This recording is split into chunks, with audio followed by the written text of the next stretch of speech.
Good morning, everybody, and welcome to this week's VIN-dow with Robert Holmeshead. Good day to you, Bob. Happy 2025. Here we are, trying to get our first episode off the ground. I've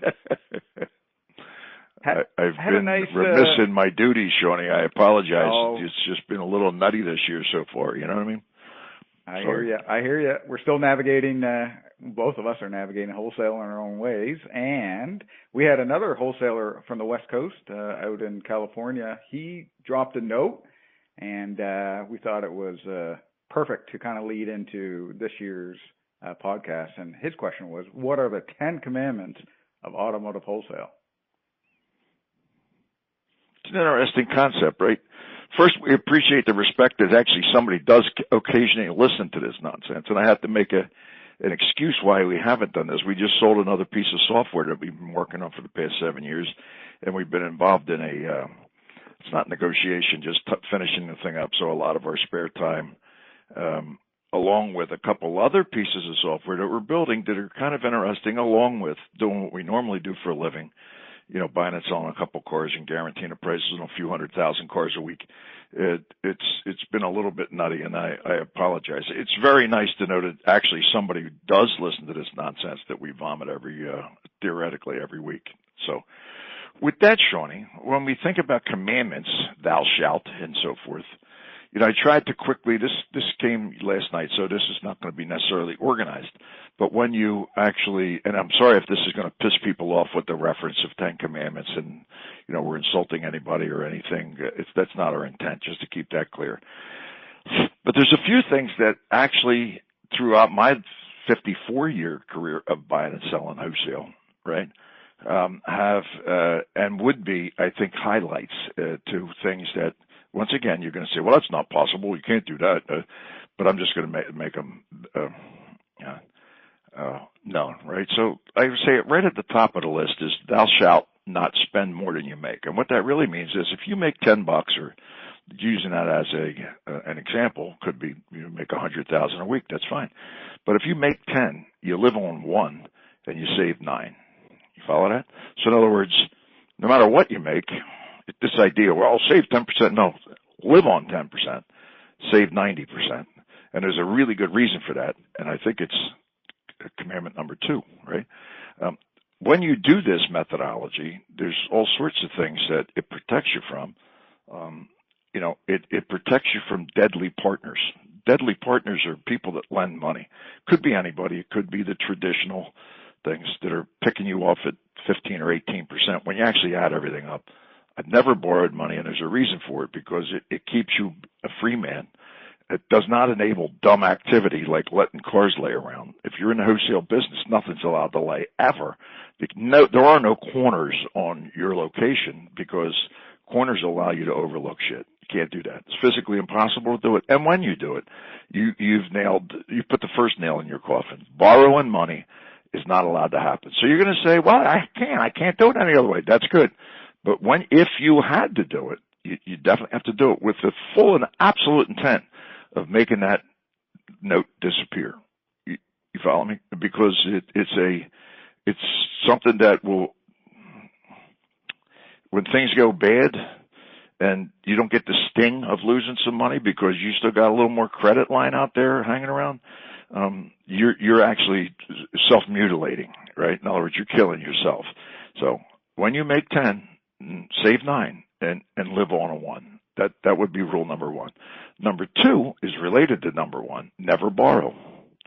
Because your silent partner ain't helping you do nothing except be able to buy cars that you aren't necessarily able to buy.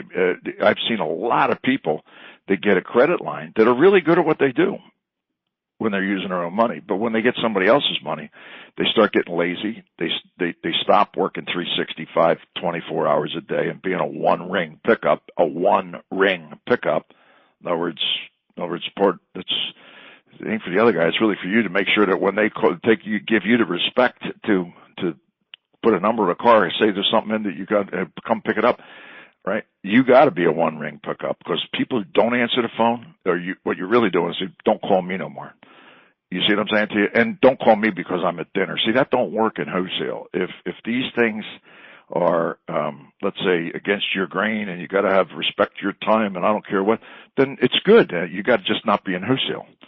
In other words, because part of the most beautiful business in the existence of the world, wholesale automotive, right, is there's certain things that you relinquish, and that is, you're working all the time. Whether don't look at it, you're watching a movie, you're still working. Thinking about where you're going to be, where you didn't go, what happened the last time, what you got to pick up next, et cetera, et cetera, et cetera, right? Wholesale is 24/365 in a one-ring pickup. I don't know if that makes any sense to anybody. I hope it does, and if it doesn't, I could happily reiterate what I'm saying.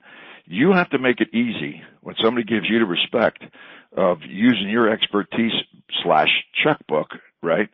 In other words, they're calling you for a reason. You got to continue to give them a reason to call you, or it's really easy. They'll find somebody else to do it with you.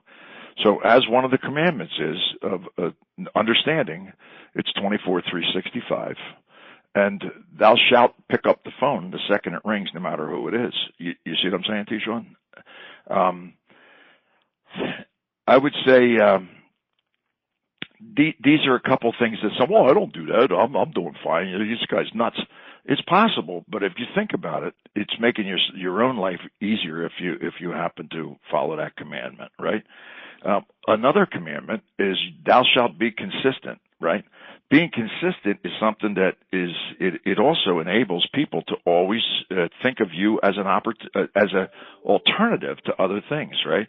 If you're consistently at a store at a particular day, at a particular time, etc., you're doing a few things. You're letting them understand that they don't have to think about calling you to come because you're already going to be there.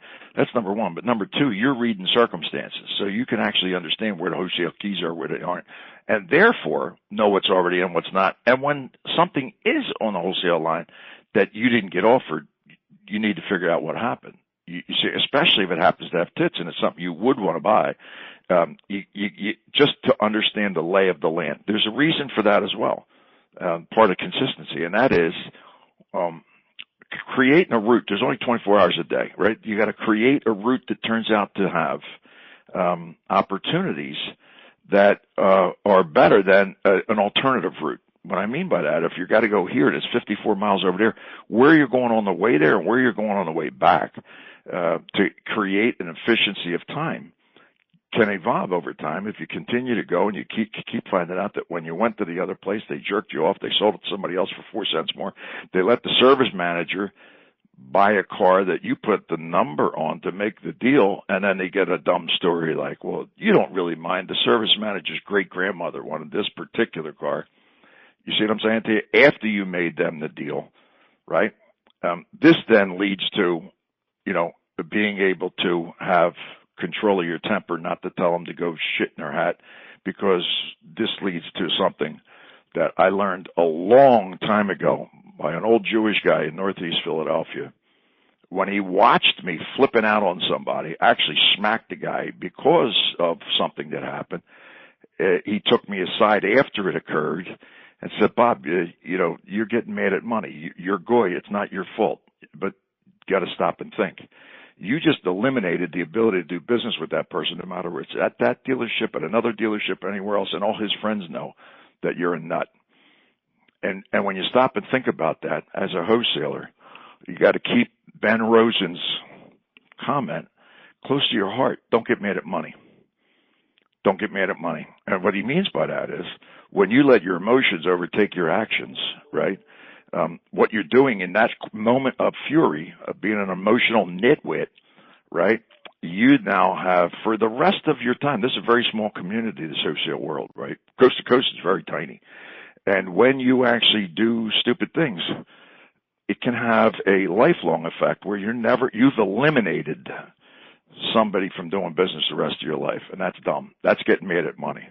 Does that make any sense to you, Sean? That statement has driven a lot of, again, being a goy, emotional, F you, no F you, let's go throw hands type of situation. That gets you no place in business. So it really is one of the 10 commandments. Keep your temper, under control. With a horse vision of the future, you don't eliminate the possibility of dancing with whoever that happens to be for the rest of your life. one of the other things, like in the thou shalt not, would be thou shalt not have partners. So thou shalt not have partners means, in the wholesale business, you see it frequently where two guys get together, maybe three, and they're going to go in business. Everybody's smiling, everything's good and forever, and all the rest of it, right? There's a lot of different things when you get involved with partners that initially you don't actually recognize that in the long term it's going to bite you in the balls and potentially put you down for the count, right? Without partners, you're completely responsible for your own activity. With partners, you're also exposed to their activity. Let's say a partner has a couple stops where they're smearing somebody and they get caught, and it's your partner. You're also the guy that's got smearing people. And when you get caught doing that, that once again, because the car business in general has a better communication network than Fox News and CNN and BBC combined. When something goes wrong, everybody knows about it instantly. I mean, forget about it, instantly. And that stink, that skunk, that pile of horse manure is on you for life. You can't shake it. You can't deny it. You can't do anything. And I've seen it happen in the past, and it's why I've never had a partner in any way, in any circumstance, other than in technology circumstances, right? Not partners, but people that are part of a particular product, so they ride to the end circumstance, right? In the car business, especially in wholesale, having partners is dangerous. Now, that being said, it's dangerous, but it could be circumstances that put you in a thing. Well, that'll never happen with us. But then again, when you got married, you didn't think you were ever going to get divorced either. Nobody's ever getting married thinking they're getting divorced, right? And that leads us to the next piece of this. If you're going to have a partner, because you got to, it's your circumstance, you can't do anything about it, right? You got to be sure that partner don't cheat on his wife. Boy, that sounds stupid, don't it, Sean? But when you stop and think about it, I've never seen this not be the case, not one single time in 50-something years, right? If a guy is willing to cheat on his wife, because you're out in the night, you went to the thing, and the thing is funny, and it's all that kind of shit, right? But if he's willing to cheat on his wife and you think he ain't going to cheat on you, your head's up your ear and you're reading your tonsils. In other words, it's an absolute guarantee. And I'm sorry if it's already a circumstance where you are partners with somebody and you're going to listen to this. The unfortunate reality is it's a fact that if you have the lack of moral, let's say, makeup, that you go out and do things behind your wife's back, right, or your partner's back, right, and you believe somehow you're special and you won't be exposed to that, you're dreaming. And as a result, if you're going to have a partner, I would be sure that the moral makeup of that partner is such that he wouldn't do nothing behind his wife's back. Therefore, he might not do it to you either. I'm only bringing the topic up because I could write a book on circumstances like that, right? The next piece of that is kind of almost related, but it's not, but it's almost, right? Thou shalt not bring your business in the house. And by the way, when we're done, just going to take one step backwards for partners. Partners include your spouse. You can't have your spouse in your business because then it gets in a very short period of time where you can't separate church and state. You can't separate business from your personal life. And I don't give a shit when anybody says, especially in the wholesale business, that will create problems that will end in disaster 100% of the time, right? Therefore, thou shalt not bring business in the house. People in the house that you're there to protect and take care of, in other words, maybe they're doing their own thing also, whatever, they don't want to hear the insanity that you're through on the street. What you go through on the street is unique. And a lot of it is crazy, right? And, you do what you got to do and you maneuver and you do different things to make things work. But if you actually went home and exposed that to your wife and kids or whoever it happens to be, they'll say, oh my God, that's awful. I can't believe they did that to you. But what you're also doing is instilling insecurity. So you need to go tell somebody all about what happened and it was so wrong and you did so many good things for them and then they shoved it up your rear end, right? They don't want to hear that, brother. Even if they're not telling you they don't want to hear it and they don't even know that they don't want to hear it, they don't want to hear that because you're putting the same thing that this president's doing to all of these hard-working, good, solid 20-year peer Mexicans that are here. You're putting fear in people that you don't need to do. You don't need to do that. Nobody's gaining from that. Whatever your weakness to go have to blabbermouth it to somebody, oh, it's my wife, I should be able to tell her everything. Yeah, I agree with you, except business. You can't do that. In other words, enable them to maintain stability. Here's another reason I'm saying that.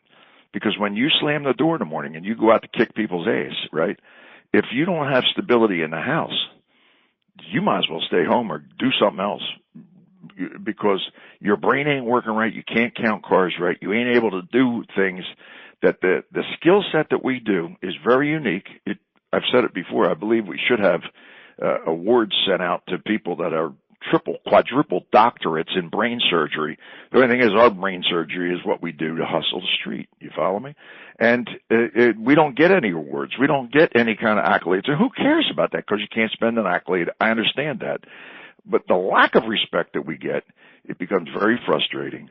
And the fact that, you could potentially that vomit into the way you're treating people when you walk in the door. You got to turn that off altogether, walk in that door, and there ain't a care in the world. You follow me? If you need to talk to somebody, let me explain who it is. It's you. Get in your car when you're driving back 50 miles from wherever you just got jerked off, right? And scream at yourself. Scream loud, right? Do all kinds of shit. Do not allow whoever jerked you off to know that it bothered you. Can't do it because it ain't going to change nothing. The only thing you're going to do is potentially get mad at money. You're potentially going to get mad at money. Potentially mad at money. Ben Rosen, thank you so much. You've been dead 32 years. But thank you so much for telling me that. And therefore, close the door, right? Be great if you had tinted windows on the ride so nobody's going to look at you and know you're nuts. And scream at yourself. Scream loud. Say you'd like to beat his ass or you'd like to cause eyeball cancer of his children, etc. Just to get that frustration out. You follow me? Where, and other people around you do not have to be subjected to that, right? There's no benefit to it. That's one of the very few downsides to being in the wholesale car business. You got the greatest freedom in the world. You're 100% responsible for your failure or success. You follow me?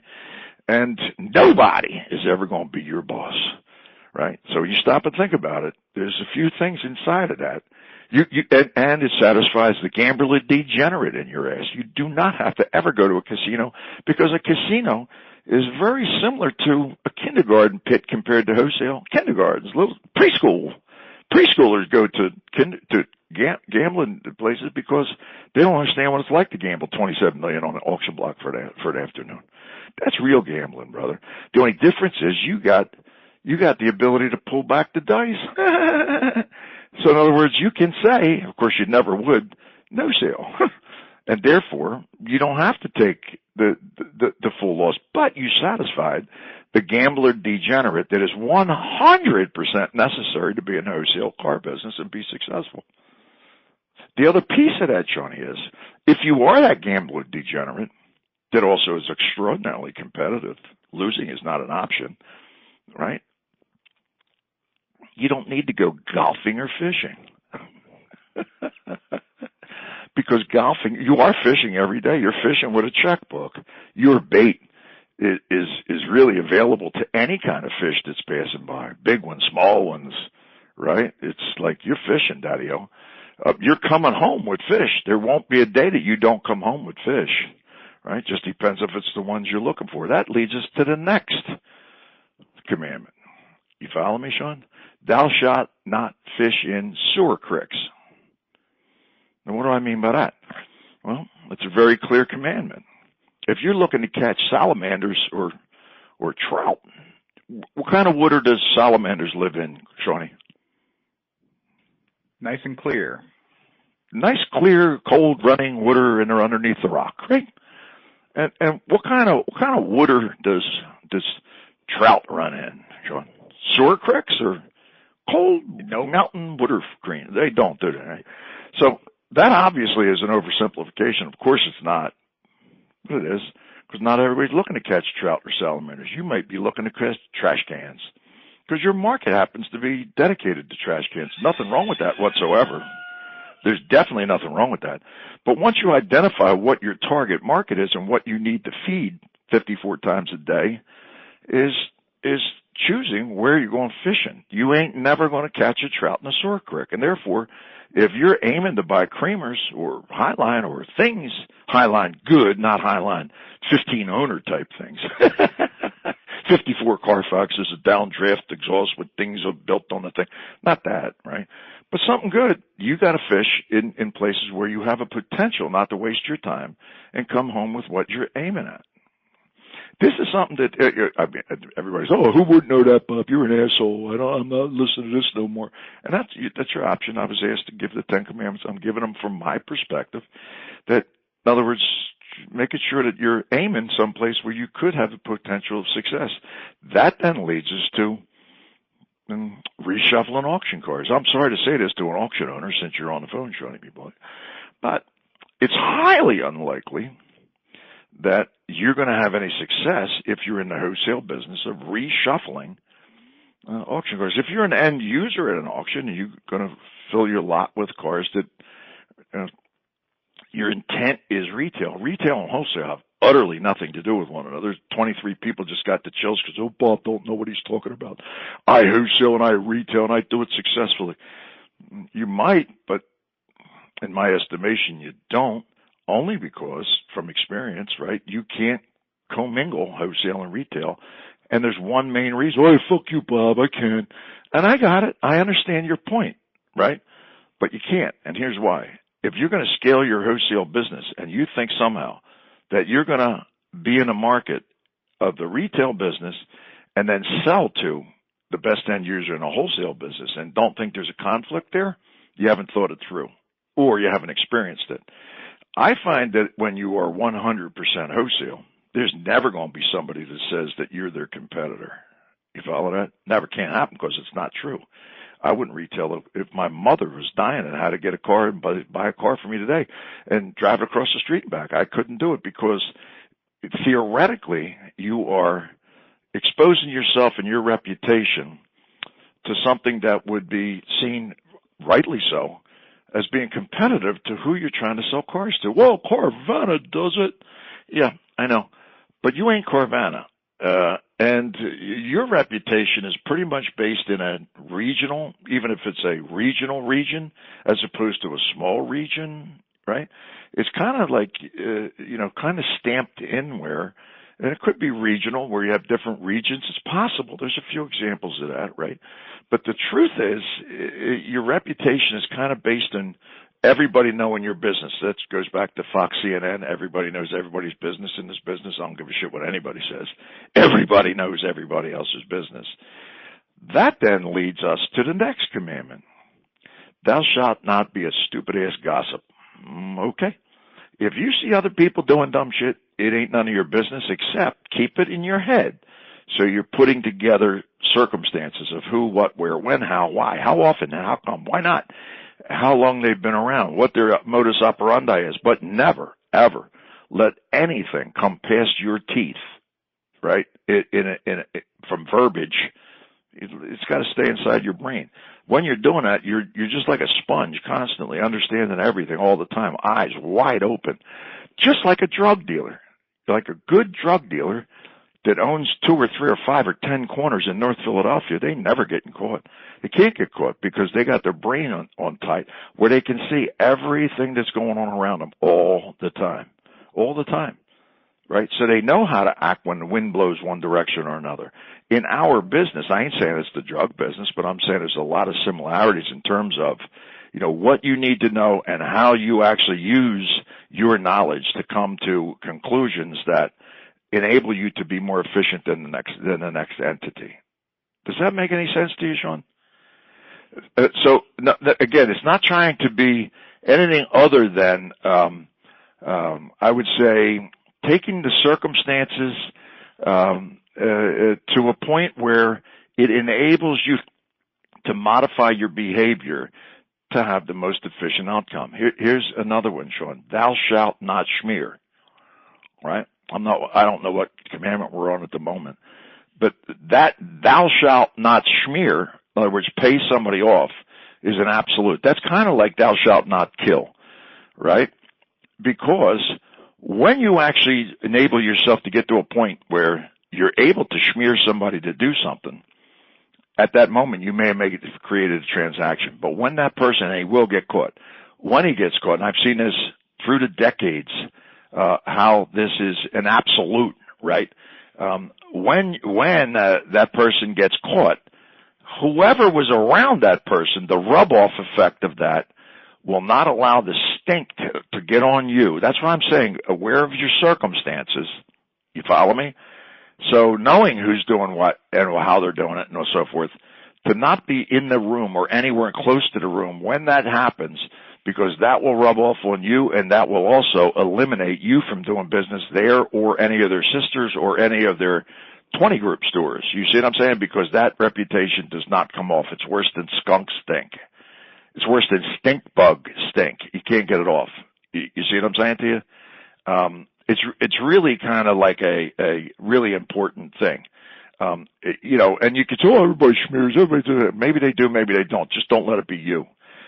Because the longitudinal effect of that is, it's never going to be good. Next, and maybe we're too deep into this and everybody already turned us off, but, and I don't know how you say you shalt not or you shalt do, but you can't pay too much for a good one. You can't pay too much for a good car. You can't pay too much for something that has tits up. In other words, something that, even if it looks like it's too much and everything says it's too much, if it's attractive to you in every way, shape, and form, and you listen to somebody, oh my God, that's too much money, I can't buy that. If you do that, and your inclination is, God damn, that's a good looking bitch, right? And then you pass it because, oh, that's too much, can't buy that. The biggest losses I've ever taken is the cars that I didn't buy. I very rarely listen to anybody, but if you listen to somebody, that's too much money for that car. That car can, and I would say in a high percentage of times, be the one that brings a shot. Those are 87,000. MMR is 82,000. Can't be worth that. Yeah. Now you talked yourself out of something, and then you can go watch it bring 93.5. You follow me? Because it didn't make any sense. But everything about it is right. Everything about the car is right, and that's when exposed in a broader market, right? Exposed where anybody can have a chance. That's when the whole concept of testosterone being involved, emotions getting involved, seeing competitive bidding get involved, where a car under that hammer can bring irrational money because it's everything everybody wants, and therefore has nothing to do with someone else's opinion. If you look at a car and you got a feel for a car and it hits you, once you get that car ready, it's going to hit everybody else also. And there's a lot of people say, well, that's too much, I can't buy that. But all you need is 3 or 4 people to go to last, boom, bing, boom, beep, beep, beep, boop, boop. And now all of a sudden, you paid way too much for it. But did you? Because it knocked off $23.50. You didn't pay too much for nothing. You see what I'm saying? Vice versa. Thou shalt not think something's cheap because you're overriding your common sense. Because a cheap car most frequently loses money because it's a piece of shit. And it's this, and it's this, and it's this, and it's that. You follow me? And therefore, it has no desirability. And again, it's totally dependent on the market and where you're selling your cars and who you're selling them to. I find in a broader case, a car that's really cheap that is kind of a piece of shit ain't necessarily cheap at all. Plus, the good one that somebody paid too much money for, I can only tell you at least 1,000 times on the auction block, somebody got crushed the week before paying way too much money for a car, but it really was tits up, really something special. And he comes back while I'm on the auction block spitting and screaming at people, saying this, hey, Bob, you know that car I paid too much for last week? I sold that car when it was just coming off the truck. You understand that? So did you pay too much? In other words, you sold that car instantly. What are you doing next? You're standing right back in the same place looking for another special car. You follow me? Not on the, MMR, I bought a 300 under MMR. No. Something that's good. And here's another thing that happens when that occurs. When that guy gets back to his store and that car is getting off the truck and everything else is mud coming off the truck, but they might even be cheap. Where's the salespeople walking to? They're walking to tits. You understand? They're walking straight to the one that's got everybody getting a little woody going on because of what it is, you see, and what happens next. They're motivated to sell it. So it ain't got nothing to do with, the machine said you're only supposed to pay this. Yep, that means you got nothing but silver dinged up, the nasty repainted junk sitting on the front line you ain't never going to get nobody excited about. You follow that? So one of the commandments being exactly that. You can't pay too much for a good car. You can't do it. Let's just say you did. And let's just say you sold it and you lost money because you paid too much. Here's what else you did. You made everybody in the world know you're smart because you found that car. They don't know whether you made or lost. They ain't got no idea. They just know one thing. You found a real one. If you found a real one and everybody else standing there playing with themselves with some junk that is cheap, they ain't never coming back and associating that cat with a smart guy because he found a good one. And when you sell it for a loss, I promise you one thing. The guy that bought it from you will be looking at your shit next week. You follow that? In other words, he don't know whether you earned or lost unless you're dumb enough to tell somebody that, right? It's none of their business, right? That turns out to be the $200 rule. You never make more than 200, you never lose more than 200. Because it's nobody's business what you do or don't do. But I promise you one thing. The fact that he looks like a genius dropping that car off and everybody swarming around it to figure out what it is, right? It's a chain effect inside of that. Does that make any sense to you, Shawnee? Yep.